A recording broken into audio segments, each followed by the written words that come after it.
fotosintesis, respirasi, metabolit sekunder, sangat berhubungan gitu ya. Jadi kalau kemarin kamu udah lihat waktu di kuliah respirasi, gimana dari glikolisis, kemudian dari siklus Krebs, itu kalian lihat ada senyawa-senyawa antara yang kemudian masuk ke jalur metabolit, bukan hanya metabolit sekunder, metabolit primer juga. Nah, dari situ kalau kita lihat di sini nih, ya ada fotosintesis gitu ya. Sorry ya, saya nggak pakai mouse.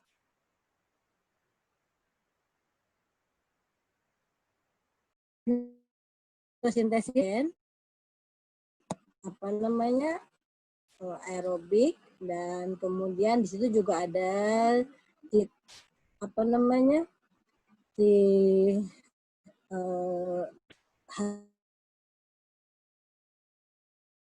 hasil senyawa antara. Suara saya sedikit putus-putus atau putus Bu, tapi kedengeran. Ya, putus-putus Bu. Oke. Kita pelan-pelan aja kalau gitu ngomongnya ya. Baik Bu. Nah, jadi kalau kita lihat di sini di slide yang kanan gitu ya. Jadi slide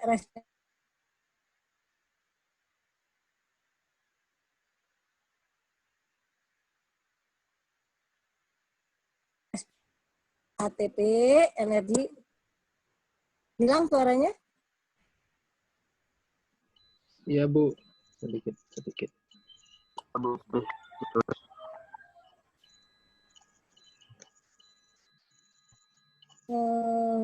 Apa sinyalnya nggak bagus ya? Atau saya pindah ruangan aja dulu.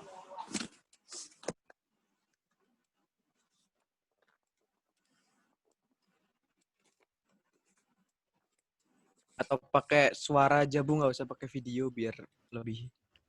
Tapi pakai slide. Gimana caranya ya?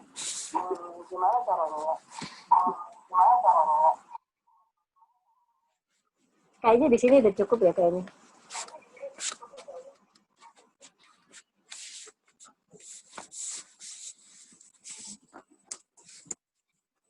Oke.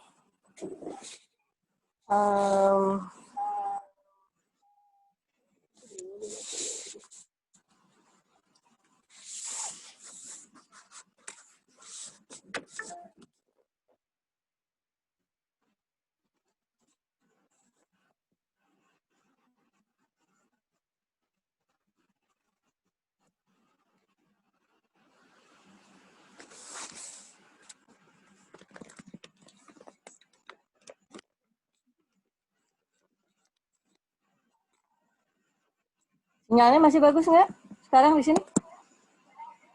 Bagus Bu. Bagus Bu. Oke. Gini, sekarang kita tadi saya sudah jelaskan bagaimana respirasi itu menghasilkan CO2, air, energi, gitu ya, dan senyawa-senyawa antara. Senyawa-senyawa antara itu nanti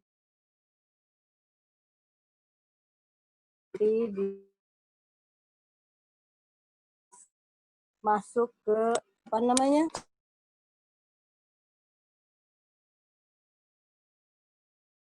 Yang lain, mau primer, mau sekunder. Nah, ini ada metabolisme primer itu apa aja. Nah, kamu udah tahu ada 4 jenis kan?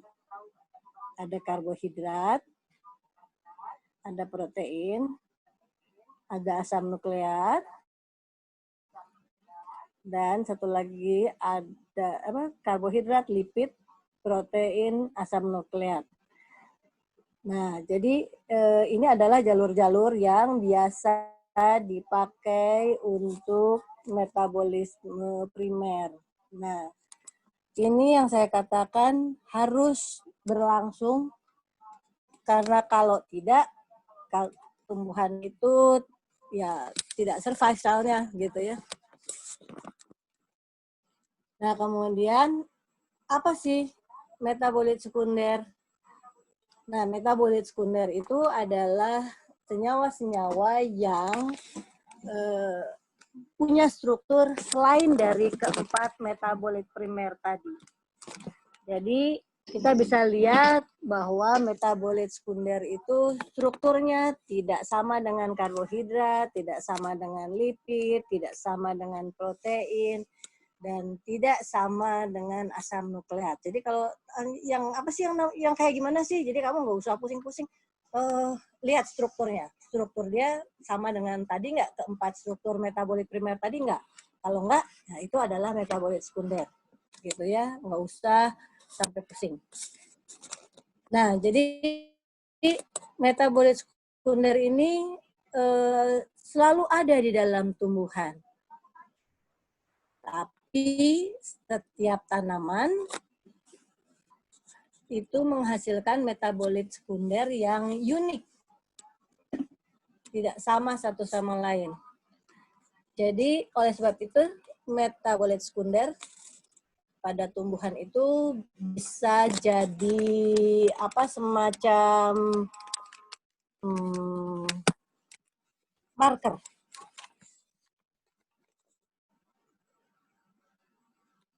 Nah, itu sebabnya kita jangan heran kenapa baunya jeruk beda dengan mawar, beda dengan tomat dan lain-lainnya gitu ya. Karena memang kelompok metabolit sekundernya tiga-tiganya ada. Tapi tidak sama specifically gitu. Senyawa spesifiknya nggak sama. Nah, jadi kita lihat sekarang bagaimana si metabolit sekunder ini berguna untuk survival dari tanaman.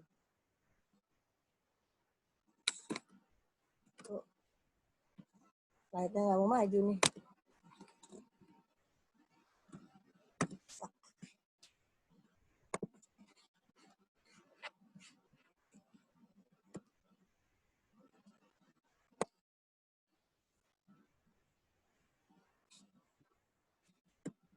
Oke, jadi ini yang kalian bisa lihat, yang tengah ini.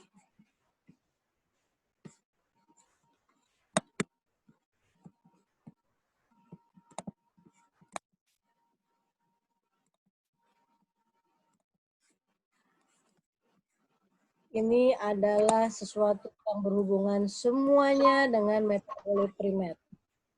Jadi ada karbohidrat, cek, ada lipid, ada protein. Ya, ini karbohidrat, centang.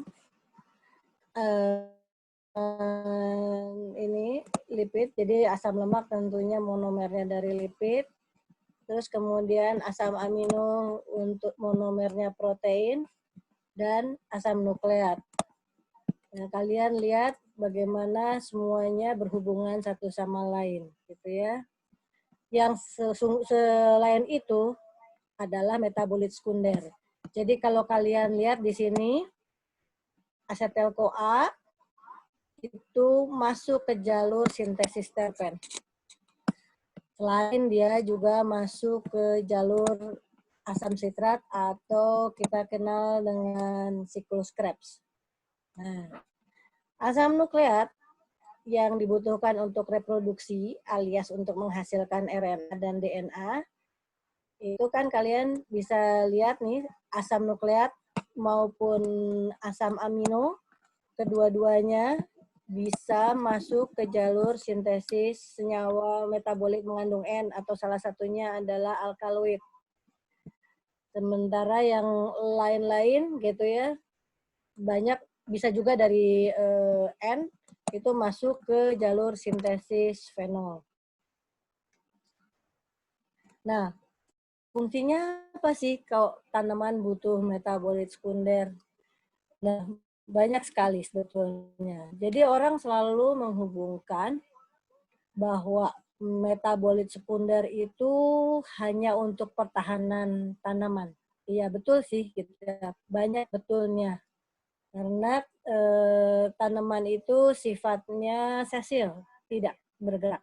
Jadi dia mau apa kalau nggak bisa lari, nggak bisa apa-apa, ada serangga, ada jamur, ada yang lain-lainnya, dia nggak bisa lari. Makanya satu-satunya cara supaya dia bisa survive, dia menggunakan secondary metabolite.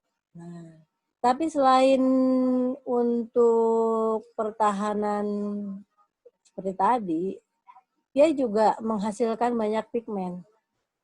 Klorofil adalah salah satu metabolit sekunder kan?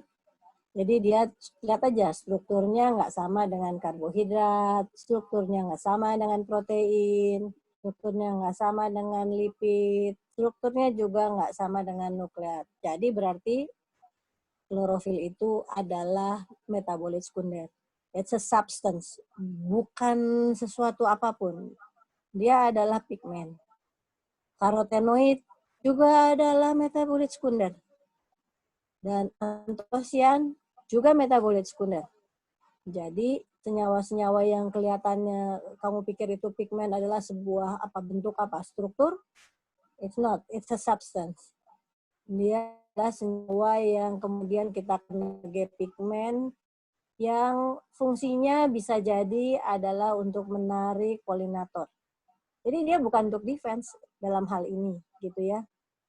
Terus tadi pagi di pertanyaan-pertanyaan juga timbul pertanyaan senyawa alelokimia.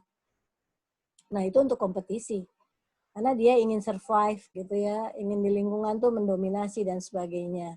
Maka salah satu fungsi dari metabolit sekunder itu adalah untuk kompetisi. Ini untuk tanaman itu sendiri ya. Tapi untuk kita manusia banyak sekali fungsinya gitu ya.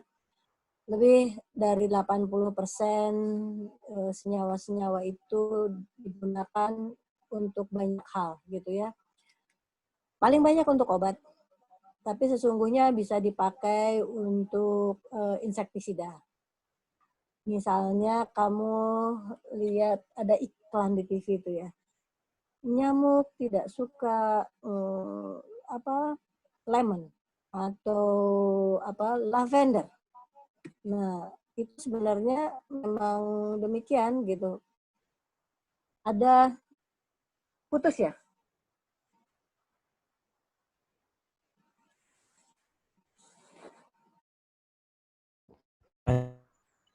Nggak apa-apa.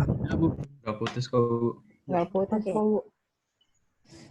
Soalnya saya pakai HP sekarang untuk ngedetect apakah suara saya ada atau enggak. Jadi saya pakai meng-invite HP. Jadi saya bisa ngecek sebenarnya suara.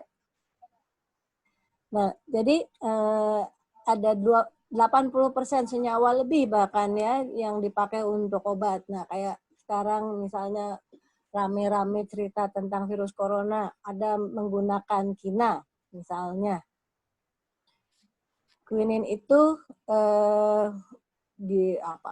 waktu kemarin dicobakan waktu di Wuhan, ternyata untuk beberapa orang cocok gitu ya.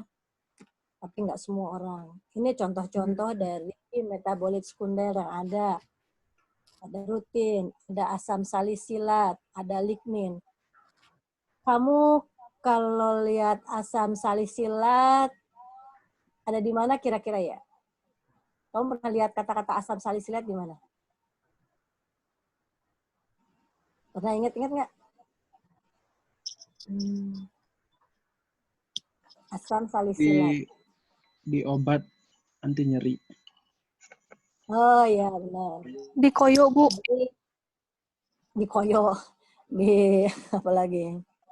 Obat-obat gosok itu misalnya pakai asam salisilat gitu ya. Terus kamu lihat juga di bawah situ ada lignin. Nah, lignin itu struktur fenol yang sangat panjang. Jadi kamu berpikir bahwa lignin itu adalah struktur kayu yang keras dan sebagainya itu adalah kayu gitu. Padahal bukan. Dia adalah substance. Substance yang kemudian terdeposit atau terakumulasi di bagian-bagian kayu, silem tentunya. Dan dia di situ kemudian hardening, mengeras gitu, dan itu yang kemudian menjadi lignin yang kita kenal sebagai lignin yang ada dalam struktur kayu. Jadi awal-awalnya ya dia disintesis as metabolit sekunder, bukan sesuatu yang wah gimana tahu-tahu bentuk struktur gitu dinding sel, enggak. Dinding sel bukan enggak sama dengan selulosa. Tapi dinding sel itu sendiri juga kalau kalian lihat di slide respirasi sebelumnya, dia dari glukosa 6-fosfat masuk ke selulosa. Artinya glukosa 6-fosfat itu kemudian mengalami seperti juga lignin, dia adalah polimerasi gitu. Jadi kalau kita lihat di sini, ini lignin ini struktur fenol yang panjang banget gitu. Nah, kalau selulosa, komponen-komponennya itu adalah glukosa 6-fosfat panjang sekali. Nah, gitu. Jadi kira-kira seperti itulah sebenarnya. It's all substance. Jadi mau kamu mau lihat dinding sel, it start off dari glukosa 6-fosfat. Terus kamu mau lihat membran, dia adalah fosfolipid, so it's a lipid. Maka dia seperti juga slide saya yang awal tadi, dia berawal dari asetil-CoA. Nah, seperti saya katakan tadi, manusia luar biasa ya, pakai metabolit sekunder ini untuk kesehatan. Ada vitamin ya. Sekarang vitamin E yang kamu lihat, yang kalau beli kamu Nature E yang advance, dia ternyata nggak hanya vitamin E saja. Dia ditambahkan juga lycopene, astaxanthin gitu ya. Jadi kalau kalian lihat nih, ada vitamin E yang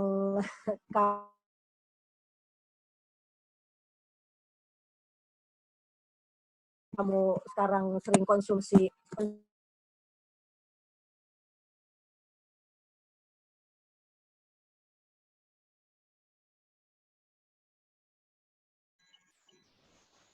Tidak ada suara, Bu.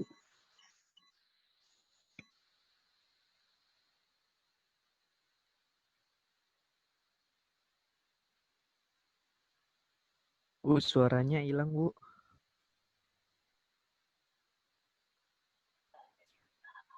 Bu, nggak ada suara, Bu.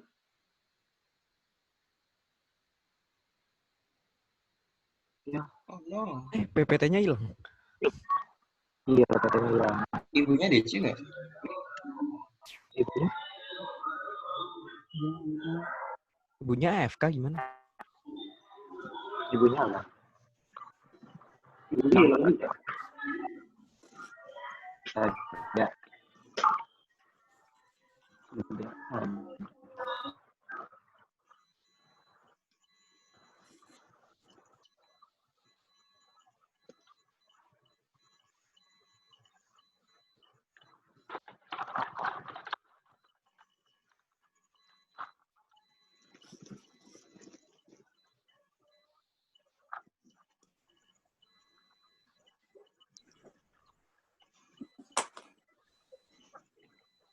Halo? Halo, Bu. Oke. Share screen lagi ya.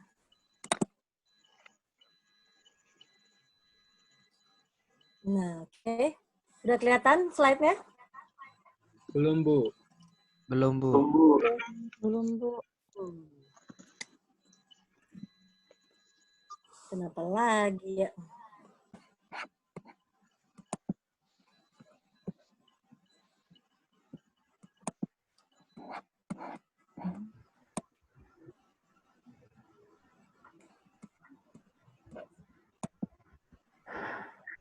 Udah keluar belum? Udah mau keluar, Bu. Belum, Bu. Mau keluar? Udah, Bu. Udah, Bu. Udah, Bu, udah. Oke. Jadi sekarang nih vitamin E yang sekarang ini dipakai untuk ketahanan ketahanan tubuh kita untuk menghadapi si coronavirus. Sorry. Itu sekarang lihat di slide.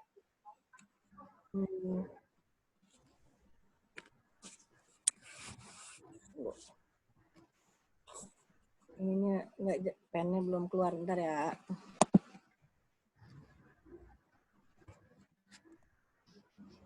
Enakan kuliah di kelas ya, nggak ada gangguan gini.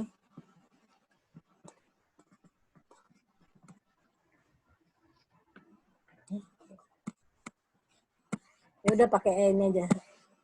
Nah, jadi kalau kalian lihat di sini, vitamin E-nya di sini nggak keluar.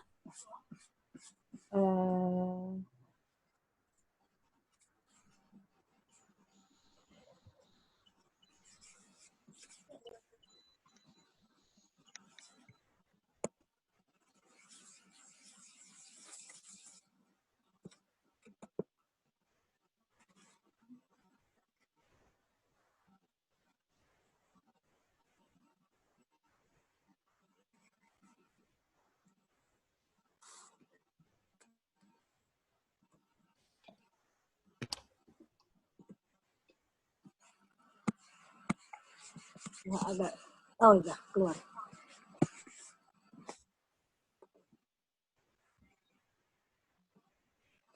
Jadi kalau kita lihat di sini nih vitamin E ini yang kita pakai, yang konsumsi nature sekarang untuk ketahanan terhadap virus. Untuk yang nature tertentu dia ditambahkan likopen misalnya. Likopen ini sangat berguna juga gitu ya, selain untuk kecantikan kita.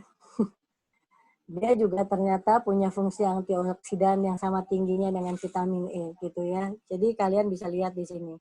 Belum lagi echinacea di sini. Echinacea itu kita lihat ada di obat-obatan seperti Stimuno, Imbus dan sebagainya ya. Jadi kalau kamu di situ suka makan Imbus atau Stimuno, maka salah satu komponennya adalah dari echinacea. Kalau kita lihat sementara ginseng dan ginkgo itu untuk banyak sekali dipakai untuk vitalitas tubuh.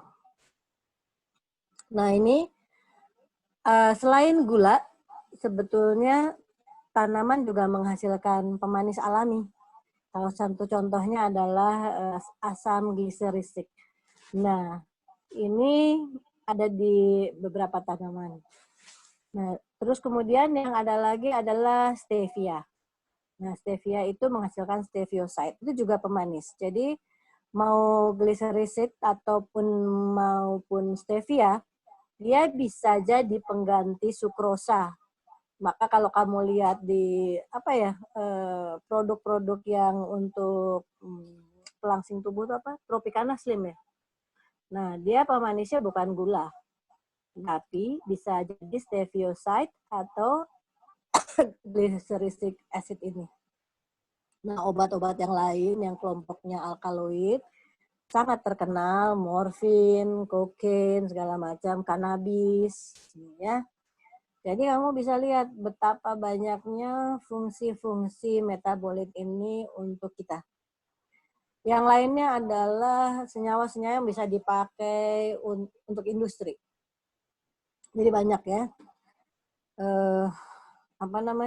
Senyawa-senyawa yang bisa dipakai industri insektisida, terus kemudian industri pupuk dan sebagainya. Itu banyak menggunakan metabolit tumbuhan ya, karena dia pakai hormon gitu.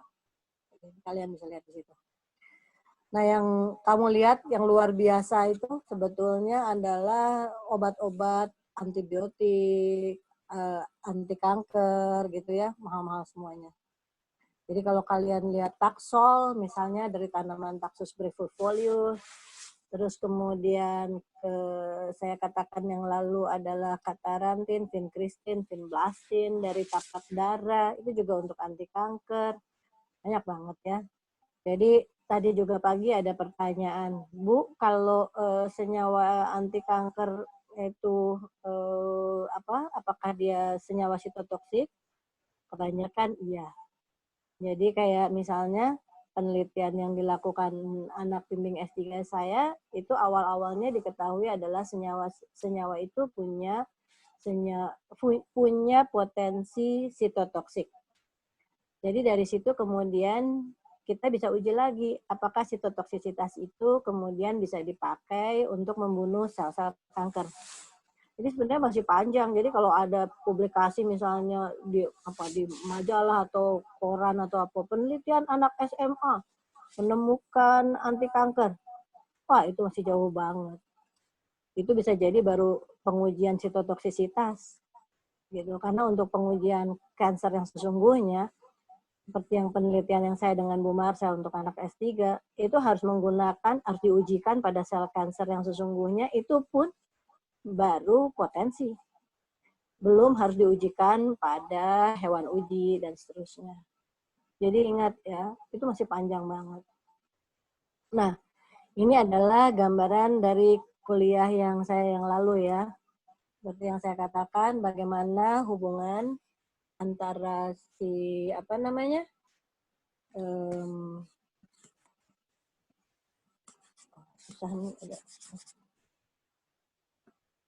tanaman. Jadi kalau kita lihat nih ada gambaran glikolisis dan bentar saya masukin pen lagi. Dan itu setiap slide harus kayak gitu.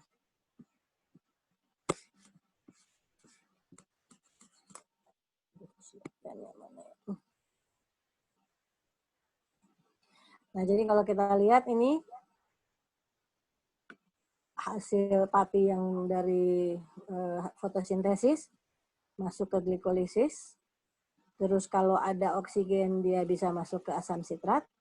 Nah, kamu lihat di sini seperti saya katakan tadi, dari glukosa dia bisa berpolimerisasi membentuk selulosa. Asetil-CoA bisa berpolimerisasi menjadi asam lemak. Dan asam lemak nanti bisa membentuk lipid. Dari gliseraldehid 3-fosfat, dia bisa masuk ke jalur gliserol. Jadi gliserol dengan asam lemak nanti membentuk lemak. Nah, kamu kan tadi bingung, Bu. Nggak usah bingung. Terus kemudian nanti kita lihat satu-satu ya. Bagaimana asetil-CoA kemudian bisa masuk ke jalur sintesis terpen. Di dalam terpen itu banyak sekali senyawanya. Contohnya adalah giberelin, karotenoid, asam absisat, itu semua senyawa-senyawa yang kamu sudah kenal. Sementara dari siklus Krebs misalnya, dari oksoglutarat itu dia nanti bisa masuk glutamat. Glutamat itu menjadi glutamin. Glutamin itu adalah bahan baku untuk protein. Dan kalau masih ingat kuliahnya Bu Erli tentang metabolisme N, maka glutamat itu dengan proses transferase bisa menjadi banyak sekali jenis asam amino. Dan kemudian saya juga tadi sudah katakan klorofil misalnya, itu jalur biosintesisnya juga dari glutamat. Ya, ada fitokrom yang ada di pusat reaksi dan seterusnya. Terus ada sitokrom, baik ada di respirasi maupun di fotosintesis, itu adalah senyawa yang bisa dipakai untuk perpindahan elektron. Itu ada dari sini jalur biosintesisnya. Jadi jangan heran, dari mana ya senyawa-senyawa yang segitu banyak ada di dalam tanaman? Itu karena tanaman melakukan metabolisme. Jadi bukan kun fayakun maka jadilah, gitu ya, seperti biasa. Nah, jadi kalau kamu lihat asam nukleat, jadi kalau kamu juga baca note saya yang berupa semacam diktat dengan cerita tentang metabolisme primer dan sekunder, maka kamu akan bisa lihat bagaimana glukosa itu bisa masuk ke jalur pentosa fosfat, dan pentosa fosfat itu kemudian masuk ke jalur sintesis nukleotida untuk jadi asam nukleat, dan dari situlah kemudian kamu tahu bahkan dari pentosa 4 fosfat itu selain eritrosa dia juga menghasilkan ribosa. Nah, ribosa itu adalah gula yang dipakai untuk di sini. Jadi kamu bisa bayangkan itu semua disintesis dengan jalur-jalur metabolisme yang berasal dari respirasi ini. Jadi seperti saya katakan tadi, respirasi tidak hanya menghasilkan CO2, H2O, energi, tapi so many substance. Nah, jadi kalau kamu lihat di sini, ada 4 pathway. Nah, 4 pathway itu ada sikimat,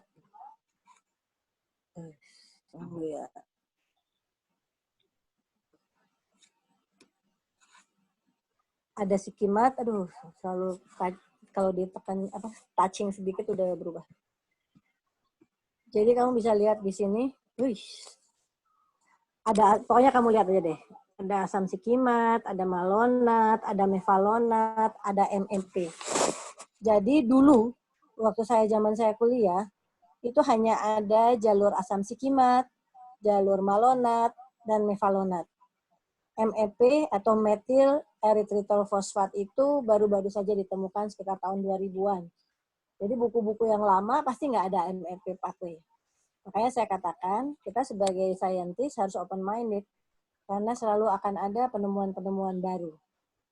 So far, misalnya sekarang nih ya, yang ada adalah 3 kelompok besar. Jadi dari 4 pathway tadi,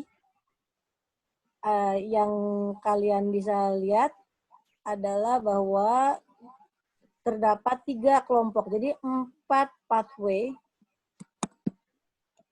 Bentar ya. Mudah-mudahan nggak geser lagi slide-nya.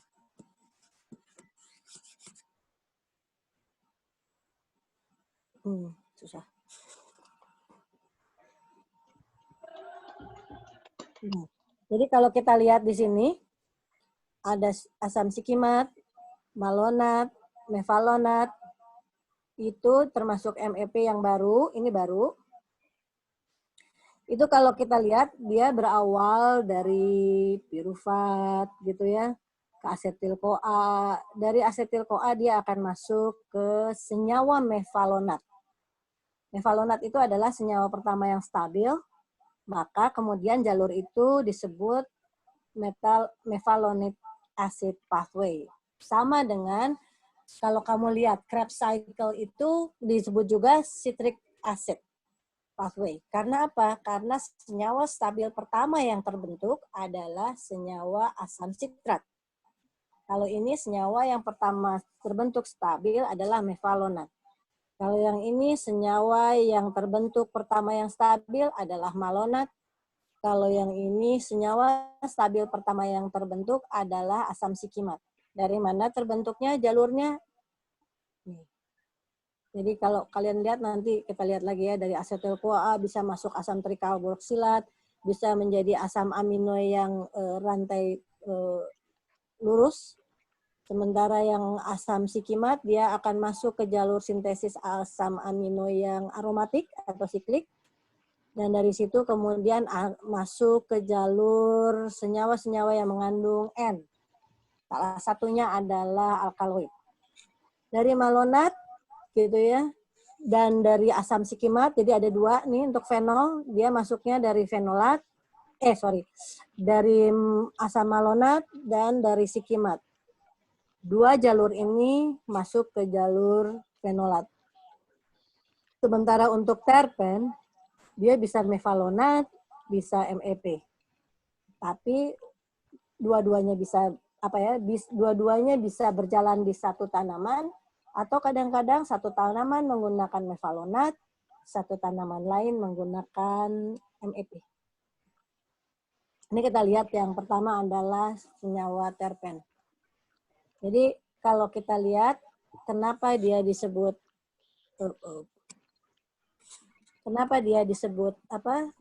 dengan terpen? Karena dia punya struktur dasar isopren ini. C yang 5. 1, 2, 3, 4, 5. Ya, itu adalah isopren yang pertama disintesis. Disintesisnya dari mana? Dari glyceraldehid 3-fosfat, dari pirufat dan asetil-CoA. Nah, dari situ kelipatannya, jadi penambahannya adalah selalu isopren, isopren, isopren, isopren. 5C, 5C, 5C dasar yang ini. Jadi nanti kenapa jumlahnya jadi jangan heran.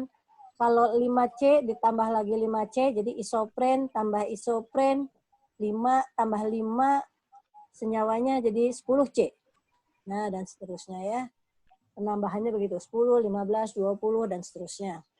Sampai dia panjang banget, sampai dia bisa membentuk senyawa kompleks, yang kalau kita kenal banyak sekali senyawanya. Ini contoh aja nih ya. Saya taruh di sini, seringkali saya suka dengar kata-kata gini. Metabolit sekunder adalah senyawa yang tidak berguna gitu ya. Seperti senyawa itu kayak senyawa sampah gitu. Padahal kalau kamu lihat nih, terpenoid itu ada yang sangat berfungsi pada proses tumbuh dan perkembangan. Contohnya adalah hormon, dan satu lagi adalah pigmen, kayak klorofil, karotenoid, dan yang lain-lain. Itu mau nggak mau dia akan berfungsi pada fotosintesis. Dan kalau fotosintesis sudah terbentuk, artinya karbohidrat terbentuk. Kalau karbohidrat terbentuk, kalau kamu lihat tadi gambar mana ya, artinya dari karbohidrat ini akan terbentuk banyak sekali senyawa. Lipid, selulus, dan sebagainya, artinya itu adalah komponen sel baru. Jadi kalau kamu tahu sel itu tumbuh, artinya bisa jadi selnya itu membesar atau memanjang, artinya juga pasti harus dibentuk. Kemudian harus ada membran yang dibentuk, harus ada organel-organel yang dibentuk, harus ada asam nukleat yang dibentuk. Gitu ya. Jadi terutama kalau tumbuhnya itu adalah berhubungan dengan pembelahan sel. Kalau berhubungan dengan pembelahan sel, pastilah harus ada replikasi DNA. Jadi ini semua ada, kalau kita bercerita tentang fotosintesis dan hasilnya adalah fotosintat, maka itu udah pasti ada hubungannya dengan tumbuh. Jadi jangan heran, terpen itu sangat berguna untuk tumbuh dan perkembangan karena salah satu komponennya adalah metabolit dalam bentuk hormon dan pigmen. Meskipun terpenoid itu bisa berfungsi banyak sekali ya. Tadi ada pertanyaan juga, Bu, apa dia kelompok, dia termasuk kelompok yang terbesar, banyak sekali ya. Ini adalah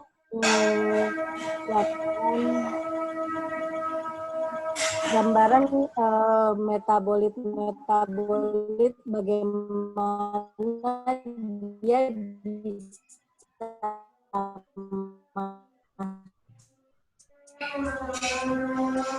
ke jalur kemarin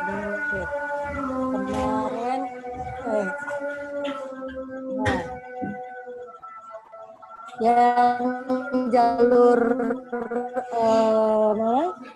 Oops, sorry.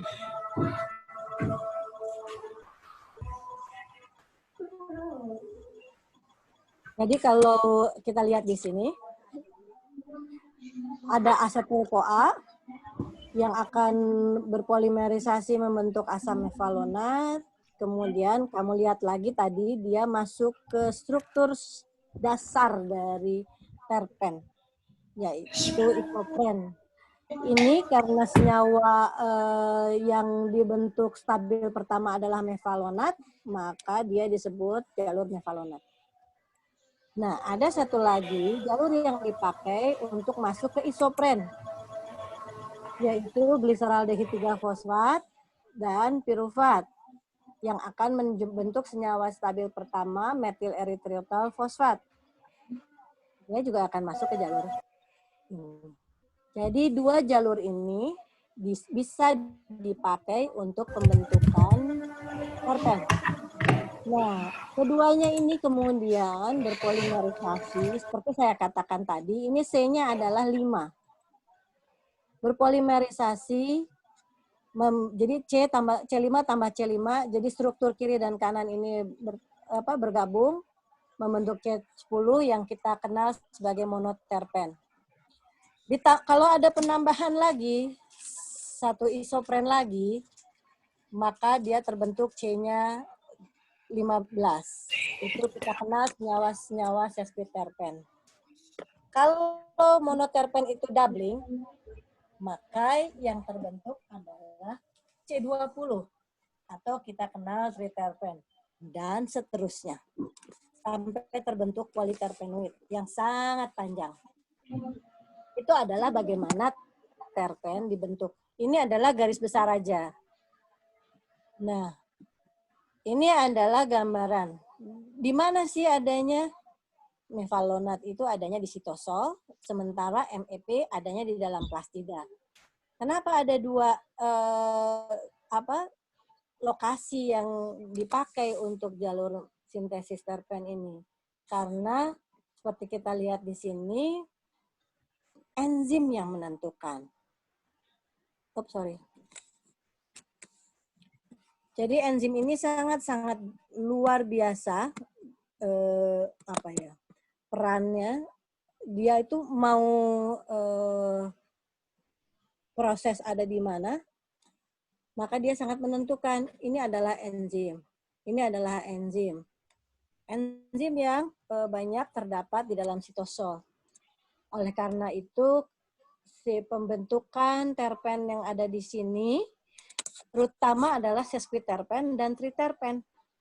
Karena di situ enzim-enzim yang jadi kalau misalnya tanaman itu banyak sesquiterpennya atau triterpennya, maka kita bisa tahu kalau proses itu kira-kira terjadinya di dalam sitosol. Kalau dia metabolit terpennya adalah monoterpen, diterpen, tetraterpen, maka kita bisa lihat di situ itu terbentuknya di dalam plastida. Jadi kita bisa lihat ini semua karena enzim-enzim. Artinya begini, setiap tanaman itu unik. Artinya dia punya gen sendiri-sendiri, khusus gitu ya.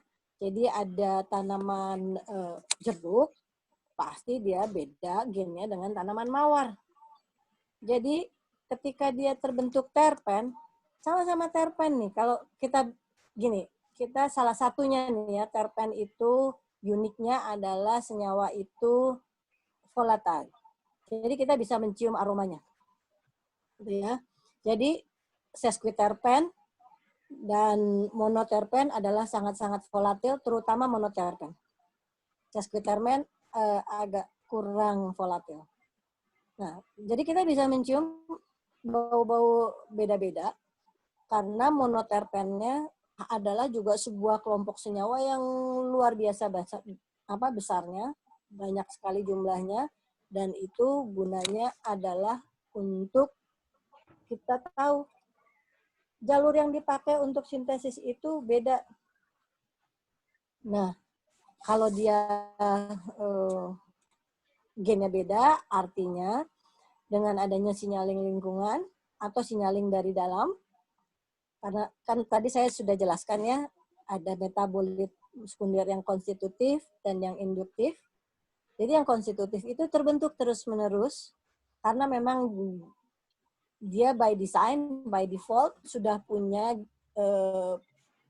trigger untuk mensintesis senyawa-senyawa itu. Seperti jeruk, dia nggak usah ada sinyal lingkungan.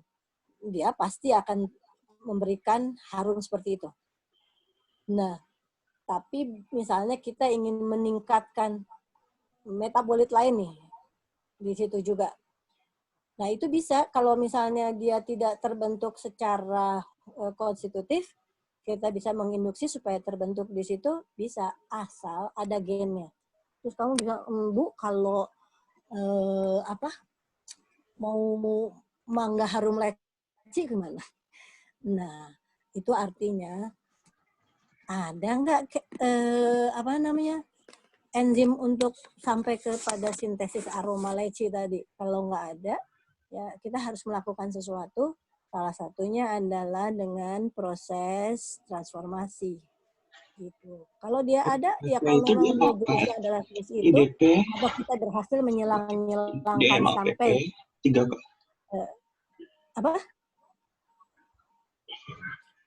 apa Bu?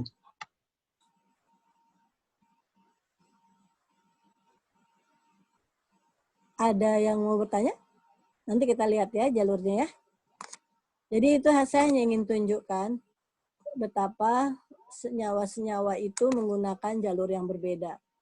Tapi bukan berarti bahwa setiap tanaman tuh benar-benar ini pakai MEP ya, ini pakai mevalonat ya. Enggak juga. Kalau misalnya di dalam tanaman itu ada macam-macam terpennya.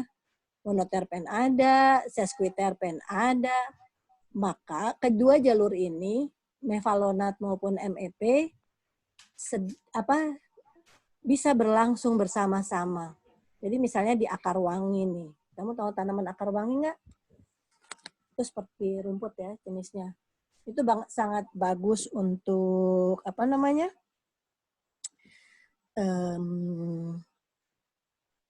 Untuk menahan erosi karena akarnya luar biasa.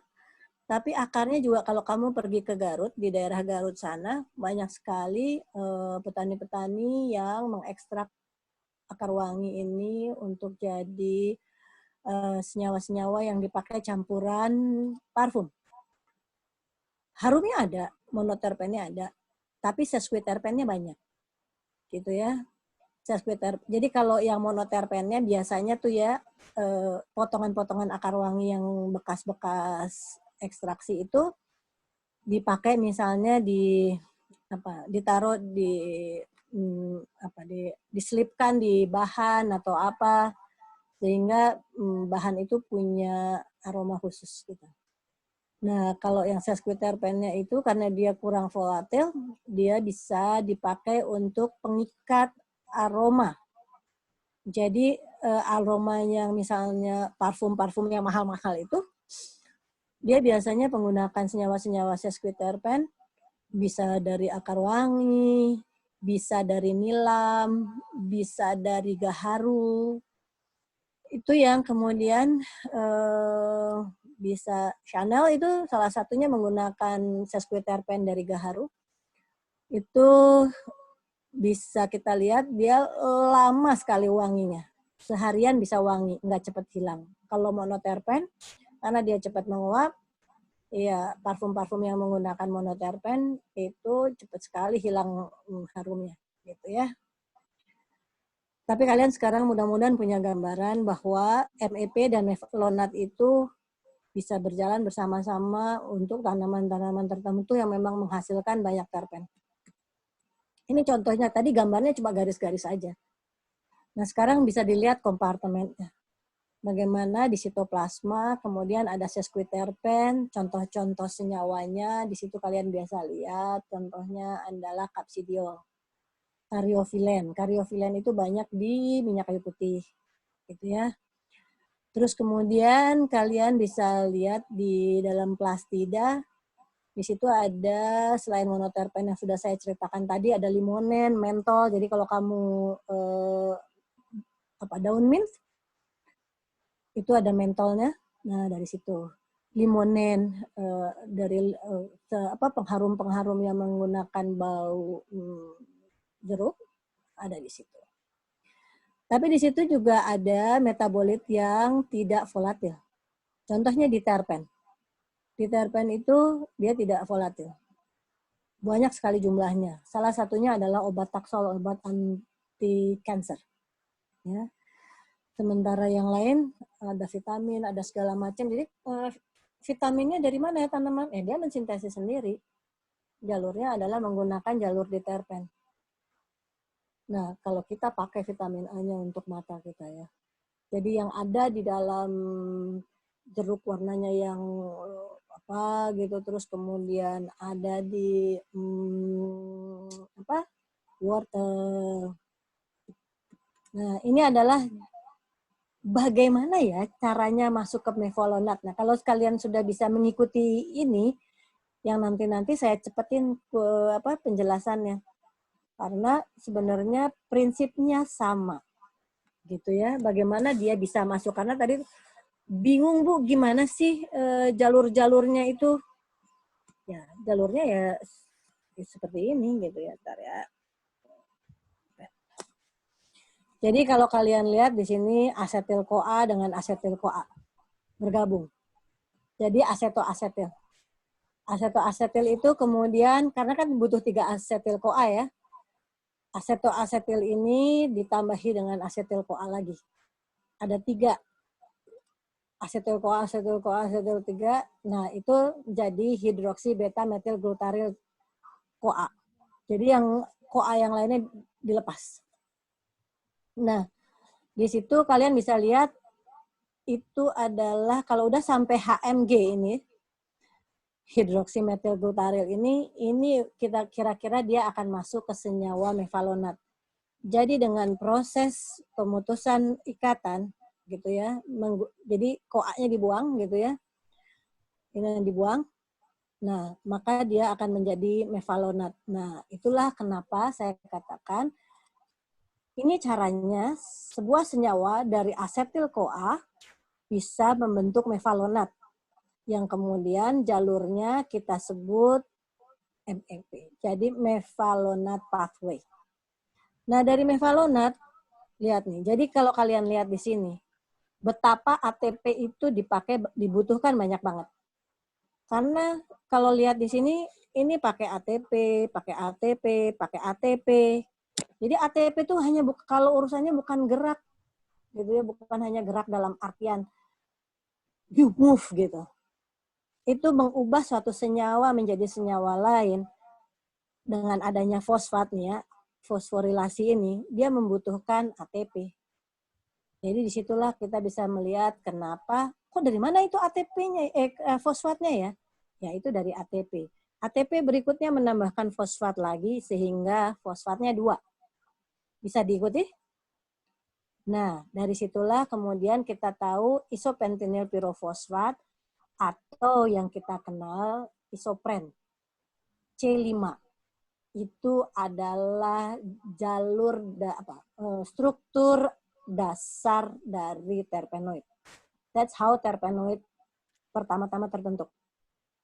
Dari situ kemudian kita bisa lihat bagaimana si C5 ini ditambahi dengan C5 yang baru, ini C5 yang baru, C5, kemudian dia menjadi C10. Pirofosfatnya dilepas, pirofosfat yang satu lagi dilepas. Jadi dia C10. Dan seterusnya, tuh ditambah lagi, jalurnya kita lihat menggunakan penambahan isopren. Maka dia menjadi granul pirofosfat yang merupakan C20 dan seterusnya. Bisa diikuti nggak? Bisa paham nggak? Bagaimana asetil-CoA yang relatifly kamu kenal biasanya masuk ke dalam siklus Krebs, itu ternyata dipakai pada proses sintesis terpen.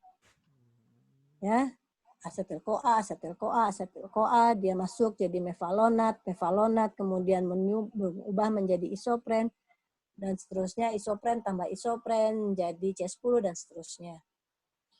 Itu bagaimana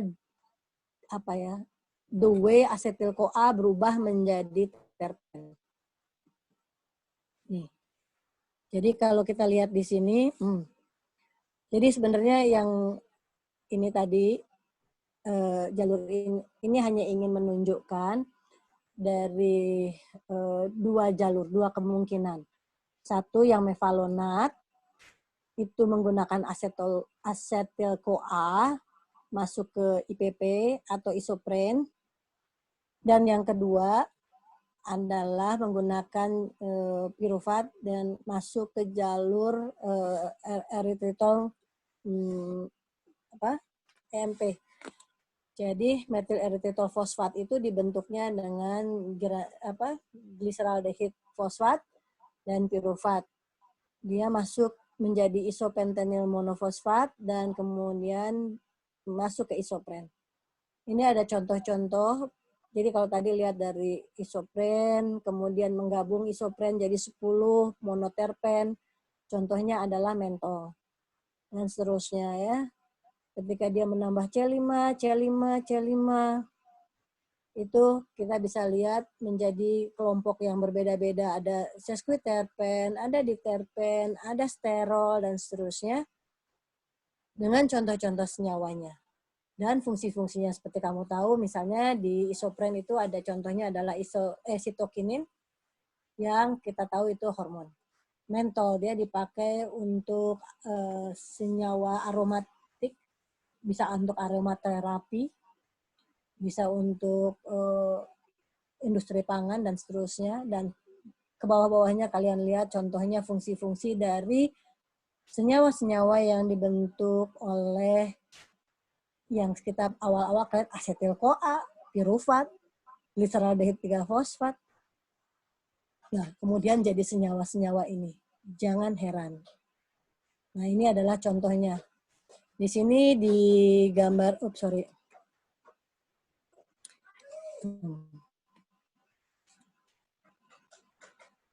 Nah, di sini kita bisa lihat bagaimana glukosa, glikolisis, asetil-CoA, ini jalurnya metabolisme primer. Itu nanti kalau kalian mau baca lagi, silakan baca di note saya, diktat. Tapi kalau mau khusus juga boleh nanti. Kalau kamu ajarin yang metabolit primer, oke. Tapi ntar ya. Sekarang kita metabolit sekunder judulnya. Jadi seperti tadi, dia masuk asetil-CoA, asetil-CoA jadi asetoasetil, tambah dan seterusnya, masuk HMG dan seterusnya, mevalonat dan seterusnya, dia masuk, dan seterusnya, dia menambah C5. Jadi itu ya. Jadi kalau kalian lihat, monoterpen itu di sini adalah senyawa-senyawa yang volatil. Di sini kalau kamu lihat bahkan natural rubber karet. Jadi kalau kamu lihat ban sepeda, ban motor, ban mobil, even ban pesawat, kamu ngelihatnya gini.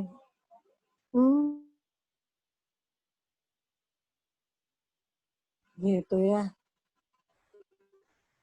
Karena nah, jadi kita bisa lihat ya, banyak sekali. Ini ada saponin yang tadi ditanyain, sabun, di situ tempatnya. Terus ada karotenoid, asam asetat, tokoferol, klorofil, di situ tempatnya. Bahkan squalen yang sering dipakai untuk suplemen, ada di situ. Banyak banget. Ya. Nih, jadi kalau kamu ngelihat ini, ternyata dia adalah polyisopren. Jadi isopren bergabung, jadilah cis polyisopren yang kita sebut latex atau getah dari hevea, getah pohon karet. Yang kamu bisa sadap dan kemudian bisa jadi ban pesawat. Ini ada metabolit lagi. Jadi kalau kalian lihat, yang namanya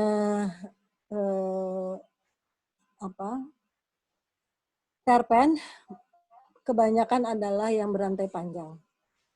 Bisa juga dia menggunakan ada gugus alkohol di sini, tapi tetap strukturnya gini.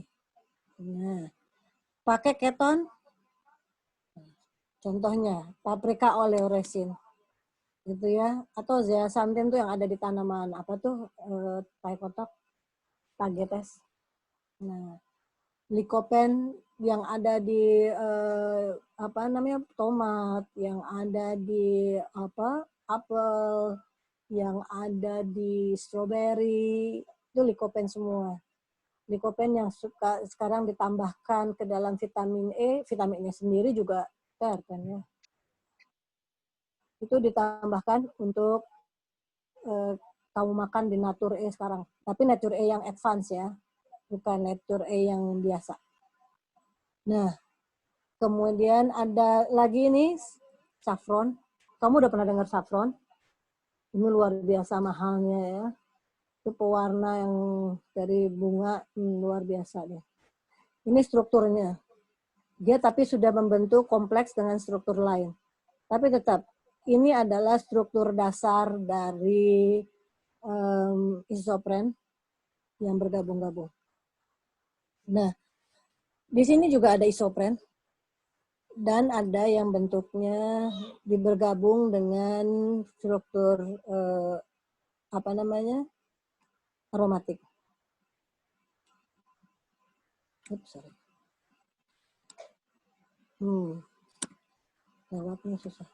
Nah, itu banyak lagi metabolit lain. Nah, ini adalah contohnya.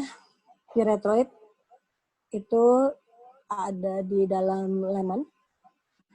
Dan di situ kita bisa lihat, termasuk juga kalau nggak salah di lavender, pyrethroid itu bahan dasar dari, kalau kamu beli apa ya, semprotan Magic Force atau Force Magic ya?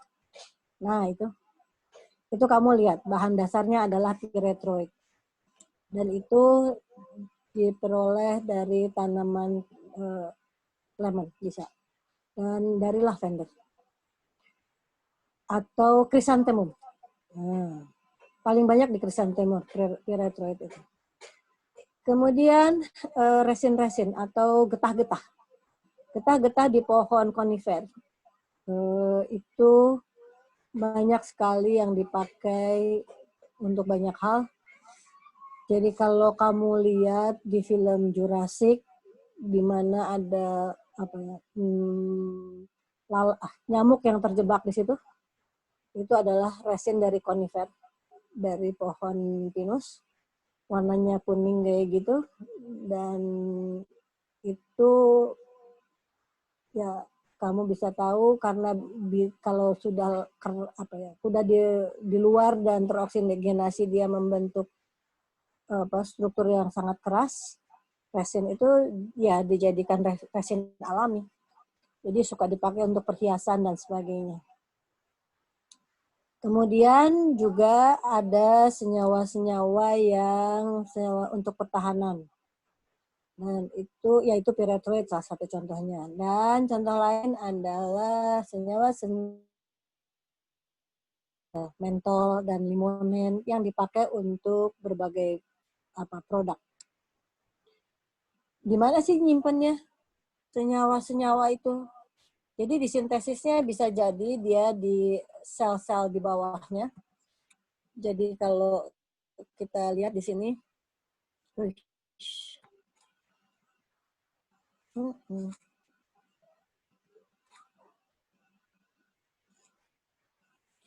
jadi disintesis kadang-kadang di sel-sel di bawahnya atau prekursornya aja di sel-sel di bawahnya, kemudian masuk ke batang sini, biosintesis terjadi di sini, dan kemudian disimpan di sini.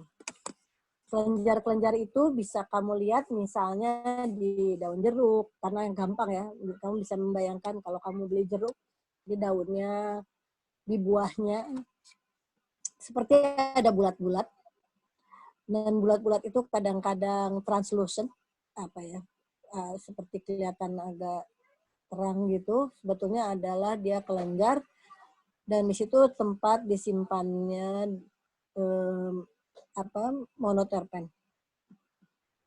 Nah, kemudian yang ini adalah sesquiterpen. Dia seringkali menghasilkan senyawa-senyawa yang sangat pahit, dan itu tidak disukai oleh herbivore.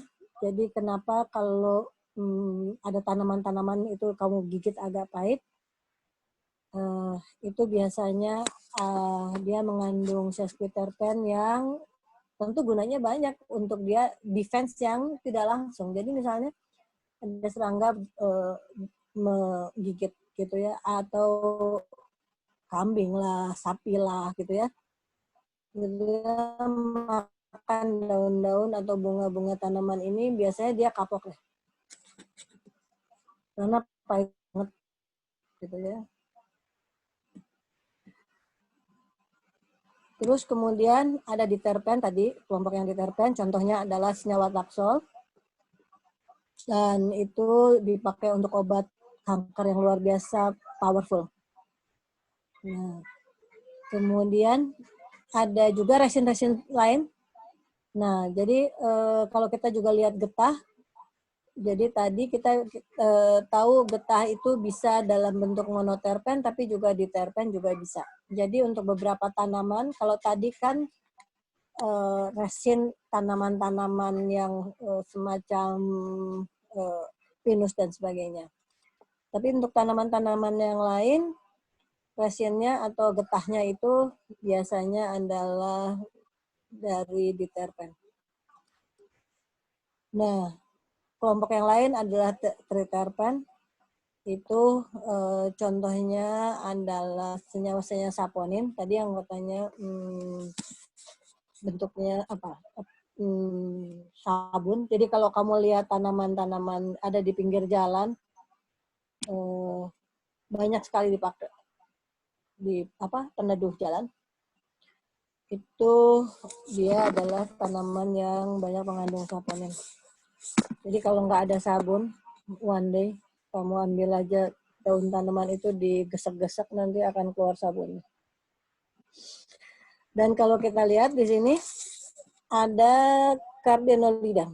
Itu adalah toksin untuk beberapa hewan vertebrata, termasuk untuk kita. Jadi di situ kalau kamu dulu suka nonton film, ya nggak tahu sekarang orang nggak suka nonton James Bond ya. Tapi di James Bond itu biasanya ada spionase gitu. Nanti biasanya dia misalnya nih, dia kayak hanya ditaruh di ujung pen atau di ujung payung dan sebagainya, terus dikenai ke orang seolah-olah nggak sengaja gitu. Padahal di situ biasanya dia diberi racun dan kemudian orangnya seolah-olah kena sakit jantung dan kemudian mati. Dan itu adalah ulahnya dari senyawa-senyawa triterpen. Di situ ada contoh azadirachtin di situ. Dan azadirachtin ini ada dari tanaman Azadirachta indica atau terkenalnya di Indonesia dengan mimba. Itu daunnya seperti itu, ada juga di pinggir jalan. Dia daunnya kasar. Jadi kalau biasanya daun-daun yang kasar itu sangat baik untuk men-trap debu. Jadi dia bagus di pinggir jalan karena dia bisa trap debu. Nah, dengan ada bulu-bulunya. Nah, tapi di dalam daunnya itu ada senyawa yang sangat terkenal yang kita kenal sebagai azadirachtin. Azadirachtin itu sering dijadikan pestisida alami. Karena dia punya struktur, lihat yang di bawahnya, nih, struktur ini dan struktur ini ada kemiripan. Jadi di situ dia bisa berfungsi seperti memimik alpha ecdysone. Itu adalah hormon untuk serangga berganti kulit. Jadi kalau kita semprotkan azadirachtin, seolah-olah seolah-olah serangga yang disemprot itu mengenalnya sebagai hormon untuk ganti kulit. Jadi dia ganti kulit cepat. Ternyata salah ya. Itu adalah azadirachtin. Jadi dia bisa ganti kulit bukan pada saatnya. Jadi dia udah prematur ganti kulit. Dan itu bisa menyebabkan tentunya serangganya mati. Atau dia pertumbuhannya terganggu at least. Gitu ya. Nah, itu ada tadi selesai terpen. Kita masih punya waktu sedikit lagi, setengah jam, tapi sebenarnya kayaknya nggak cukup deh ya. Kayaknya mungkin minggu depan kita sambung juga lagi karena masih ada senyawa yang lain. Nah, ini adalah fenol. Jadi kalau kita lihat di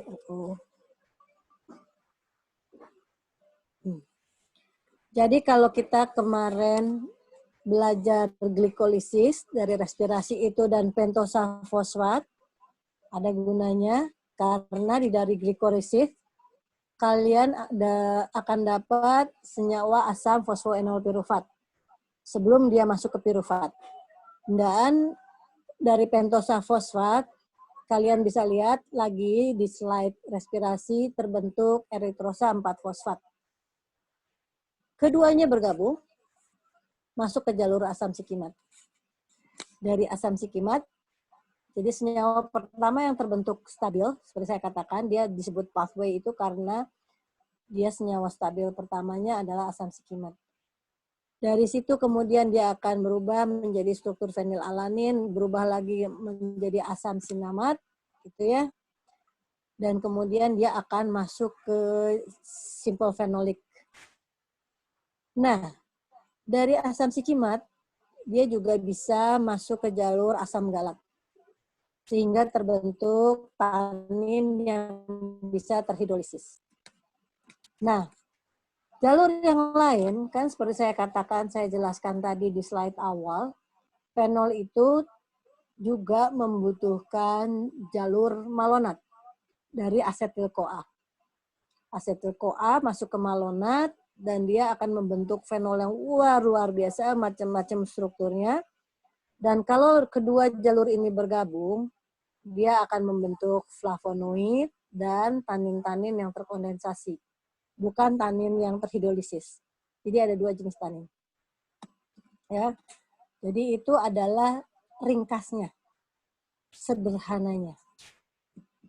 Bagaimana dia terbentuk? Seperti saya tadi jelaskan di slide sebelumnya, nih ada fosfoenol pirufat dan ada eritrosa 4-fosfat.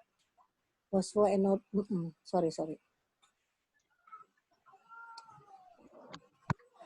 fosfoenol pirufat bergabung dengan eritrosa 4-fosfat, maka dia akan membentuk dehidroquinone sintase. Dehidroheptulosa fosfat. Dan dengan enzim dehidroquinone sintase, dia akan menjadi dehidroquinone. Dan kemudian seterusnya berubah lagi strukturnya dengan berbagai macam enzim. Masuklah ke struktur yang kita sebut sikimat dengan bantuan enzim sikimat dehidrogenase. Jadi tadi ada pertanyaan, Bu, kapan dia masuk ke jalur ini, kapan dia masuk ke sini, kapan dia nasibnya jadi senyawa ini, itu ditentukan oleh enzimnya. Gitu ya. Jadi dia setelah jadi sikimat, apa yang terjadi? Biasa ada fosfatasi lagi, dan terus sampai dia menjadi korismat. Korismat ini, tunggu di sini ada. Korismat ini, kemudian dia bisa masuk ke jalur yang lebih complicated. Gimana caranya supaya tidak so sensitif.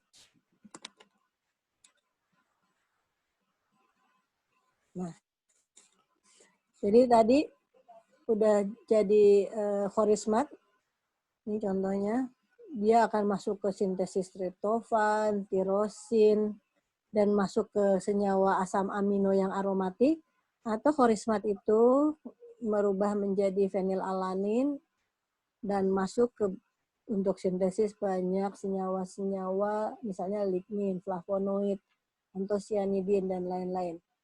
Dari korismat juga bisa masuk ke quinone. Jadi kelasnya dari fenol itu ada dua, flavonoid dan yang non-flavonoid. Jadi yang flavonoid, kamu lihat di situ ada antosianin dan yang lain-lain, sementara yang non-flavonoid, tanin dan yang lain-lain. Jadi itu gimana caranya? Loh, hanya dari sekedar fosfoenol pirufat dengan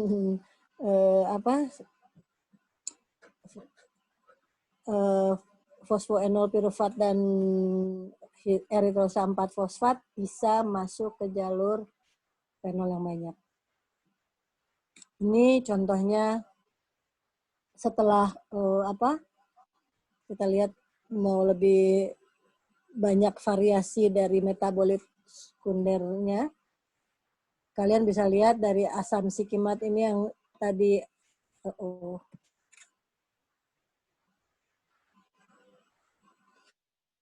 dari eritrosa 4 fosfat dan fosfoenol pirufat itu bisa jadi macam-macam karena enzim. Enzim. Makanya saya katakan luar biasa, dia misalnya masuk fenolnya juga fenol yang berbeda-beda. Bagaimana dengan jalur yang ini? Jalur yang ini, dia akan membentuk protokuat. Kemudian dari situ masuk ke asam galat. Dan dari situ biasanya fenol ini bersifat antioksidan. Kalau dia masuk dari dehidroquinon itu masuk quinon, maka dia akan masuk sikimat. Dia akan berlanjut lagi ke fenilalanin. Dan nanti dari fenilalanin ini ada enzim. Enzim ini yang menentukan aktivitas enzim. Dari sini dia bisa masuk ke kumarin dan seterusnya.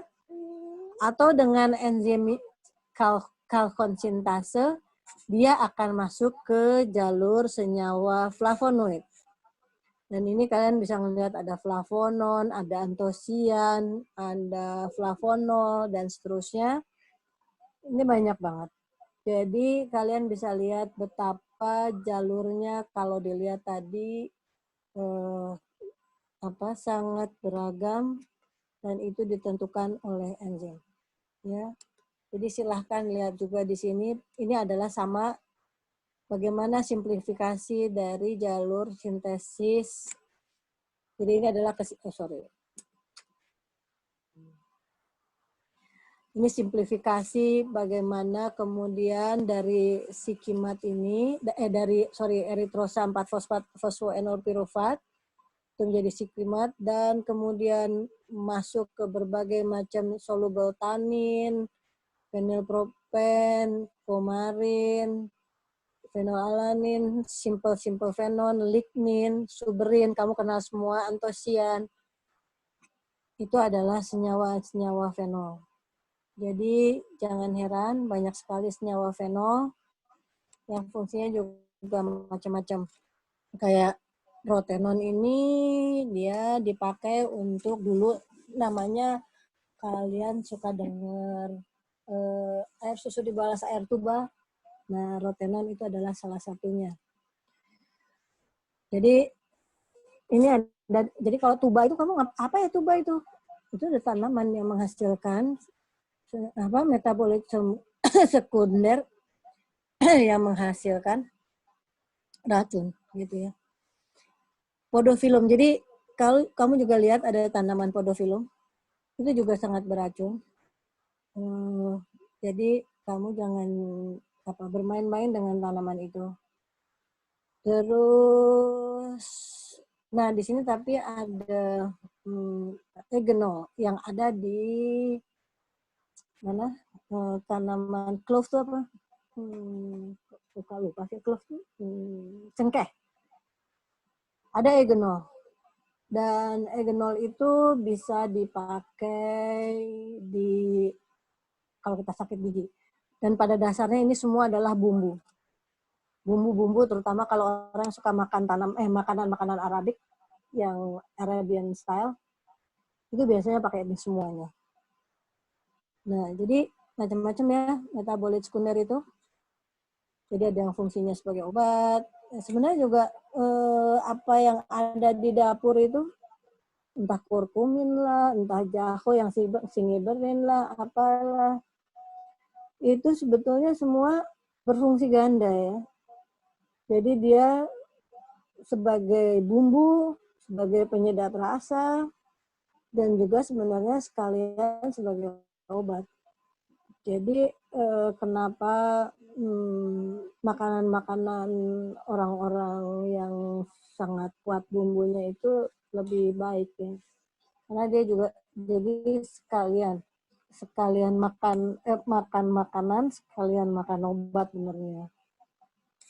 Ini contoh-contohnya aja. Tadi ada yang bertanya tentang senyawa alelopatik. Contohnya ini adalah dari kelompok fenilpropanoid. Fenilpropanoid dalam bentuk caffeic acid, ferulic acid. Itu adalah senyawa-senyawa khas alelopatik yang dihasilkan oleh tanaman. Jadi dia memang menghambat pertumbuhan tanaman-tanaman di sekitarnya. Bahkan perkecambahan bijinya pun bisa dihambat. Jadi kalau kamu lihat kenapa terbentuk padang alang-alang misalnya. Jadi ketika kita misalnya membabat suatu hutan, kemudian misalkan ada bijinya dari rumput alang-alang yang terbawa hewan, entah burung, entah apapun, kemudian jatuh di satu area yang kosong. Kemudian dia berkecambah dari tanaman alang-alang, dan dia gampang sekali tumbuhnya karena dia cukup dengan stolon-stolonnya gitu ya. Jadi dia cepat tumbuhnya, dan kemudian dari akar-akarnya itu menghasilkan fenilpropanoid. Fenilpropanoid itu kemudian sifatnya adalah alelopatik, sehingga kalau misalnya ada biji lain, biji tanaman lain yang jatuh di sekitarnya, itu dia tidak bisa berkecambah. Gagal berkecambah, mati, dan seterusnya, karena biji itu punya masa viabilitas atau masa hidup yang berbeda-beda gitu ya. Kalau masa hidupnya pendek, ya dia akan segera biji itu mati. Dan kemudian itulah sebabnya kemudian kita mengenalnya jadi padang alang-alang. Nggak ada tanaman lain yang bisa tumbuh. Hanya ada tanaman rumput alang-alang, karena dia menghasilkan alelopati dan dia tumbuhnya cepat sekali dengan stolonnya dia. Nah, contoh yang lain adalah senyawa-senyawa furanokumarin. Itu khas banget. Jadi kalau kamu makan seledri itu baunya khas. Coba aja. Dan beberapa kumarin itu sifatnya bisa racun untuk insek. Ingat ya, untuk insek herbivore, bukan herbivore besar seperti kambing, sapi, dan kita. Gitu ya, karena seperti saya katakan, toksisitas suatu senyawa itu tidak sama untuk satu makhluk hidup dengan makhluk hidup lain. Karena senyawa-senyawa itu untuk bisa toksik dia kan harus bisa masuk ke dalam sel dan seterusnya. Dan untuk masuk itu belum tentu dia punya transporter yang bisa membawa dia masuk. Dan ini yang seringkali toksin yang bisa diaktifkan oleh UV, jadi dengan cahaya matahari. Dengan biasanya makin kuat cahaya matahari UV-nya, terus kemudian tanaman-tanaman tertentu itu menghasilkan kumarin yang kemudian sifatnya beracun untuk serangga. Contoh-contohnya. Dan kita bisa tahu baunya kumarin itu jelas kalau kita petik, kita potes gitu.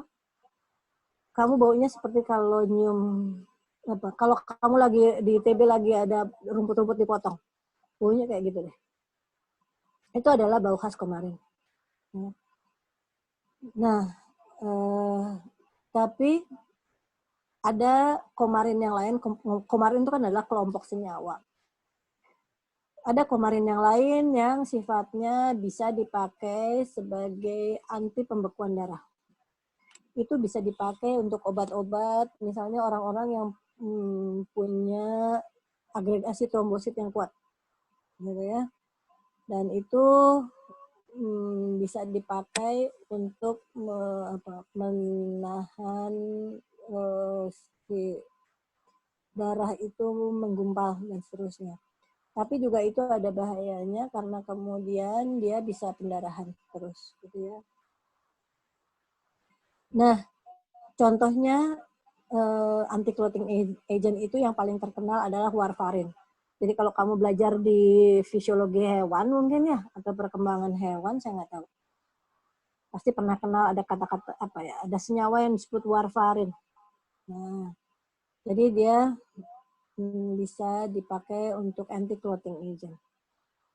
Tapi juga ada contoh lain dari kumarin adalah yang dipakai untuk racun tikus. Atau yang visnaga itu adalah untuk merilekskan kita. Jadi contohnya banyak banget ya kumarin. Nah, jadi banyak ya, termasuk asam salisilat. Egenol, timol itu adalah contoh-contoh metabolit fenol. Dia bisa dipakai untuk anti radang, antiseptik gitu ya. Jadi makanya saya katakan kalau kamu nanti lagi sakit gigi dan ada cengkeh, kamu gigit-gigit aja cengkehnya karena di situ akan mengandung eugenol yang bisa dipakai untuk radang gigi. Ya, ada sakit gigi nggak? Tahu. Jadi silahkan pakai metabolit ini. Yang lain adalah fenol dalam bentuk turunan benzoid. Biasanya ini untuk patogen. Asam salisilat, salah satunya tadi pagi ada pertanyaan, Bu, bagaimana asam salisilat bisa dipakai, atau SAR. Waktu itu pertanyaannya adalah SAR, sorry. Salah satu dari senyawa yang dibentuk adalah asam salisilat. Kalau asam salisilatnya sendiri sebetulnya dia tidak volatil. Dia bisa bergerak dari satu sel ke satu sel menggunakan jalur pembuluh. Tapi kalau ada metilasi, jadi metil salicylic acid, baru dia volatil. Dan dia kemudian bisa keluar dari tanaman karena volatil menguap. Maka dia kemudian bisa dikenali oleh sel-sel dari tanaman-tanaman tetangganya. Terus kemudian ada vanilin. Atau kita sering pakai vanila di perasa itu ya. Nah, jadi itu juga sebenarnya dia fenol. Dalam struktur turunan benzoik. Jadi kalian lihat struktur aromatik dan OH. Artinya dia punya struktur benzoat. Nah, jadi kira-kira gitu. Udah enak apa belum? Sudah lumayan, Bu. Bu, Saya waktunya ingin tanya, mau sudah ya, waktunya udah hampir habis. ya. Nah, kan pasti ini nggak akan sempat ya. Jadi kamu baca lagi. Kita minggu depan kayaknya masih ketemu cerita ini lagi. Supaya kalian juga belajar sekaligus bagaimana metabolit itu berfungsi sebagai sistem pertahanan pada tanaman. Oke? Masih ada pertanyaan nggak sekarang? Kalau ada pertanyaan, mumpung masih ada waktu, saya berhenti dulu di fenol. Ada pertanyaan? Saya aman, Bu. Enggak, Bu, nggak ada. Nggak ada. Kalian bisa sekarang kan tadi waktu saya katakan kamu bingung atau nggak ngerti atau apa atau ngerti banget, kamu bilangnya bingung jalur-jalurnya.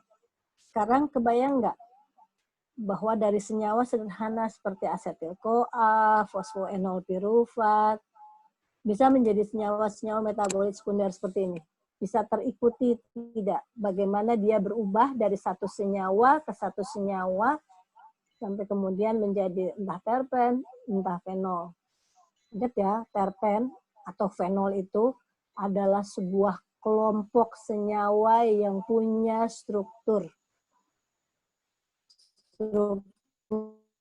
Kalau terpen tadi punya struktur isopren, kalau fenol kebanyakan punya fungsi struktur yang seperti ini nih, benzoid seperti ini. Itu kalau yang aromatik. Gitu ya. Jadi more or less dia biasanya ada OH-nya. Gitu. Berubahnya ya kalian lihat lagi, sekali lagi ikuti seperti itu, jadi supaya kalian tahu. Jadi kalau nanti tiba-tiba nih ya kamu ditanya, iseng aja orang nanya, kenapa sih ini jeruknya kok jeruk bisa harum gini ya? Nah, kamu bisa gaya tuh sama pacar kamu tuh bilang, ini nih, kasih tahu ya, ini cara sintesisnya nih sederhana banget nih ya. Gitu. Jadi kamu sederhana ya. Jadi kamu akan bisa cerita, Dulu kamu sekolah di SMA pernah belajar glikolisis kan, terus siklus Krebs kan. Nah, ini ternyata kamu pernah dengar kata asetil-CoA kan? Kalau pacar kamu anak IPA ya, atau kalau nggak anak IPA kali bingung juga saya. Karena kalau anak IPA pastilah belajar biologi. Nah, jadi dari situ kamu bisa bercerita, oh gini loh sintesisnya. Terus kemudian disimpan di sini nih, kelenjarnya nih, di jeruk nih, kelihatan kan gitu. Kalau kita tekan dari situ, pasti dia akan keluar harumnya. Nah, dan seterusnya. Jadi jalur biosintesisnya, dia pakai enzim apa, daya aja. Supaya kamu kelihatan pinter. Jadi nggak kayak pacar saya kok jurusan biologi kok nggak tahu apa-apa ya gitu. Oke. Waktunya sudah Masih habis. ada. Iya, oke. Sampai ketemu minggu depan lagi ya. Baik, Bu. Terima kasih, Bu. Terima kasih, Bu. Terima kasih, Bu. Bu. Terima kasih, Bu. Kasih, Bu. Sama-sama. Terima kasih, Bu. Makasih, Bu. Makasih, Bu. Oke. Saya matikan ya, Bu. Oke, saya juga live meeting. Dadah. Dadah.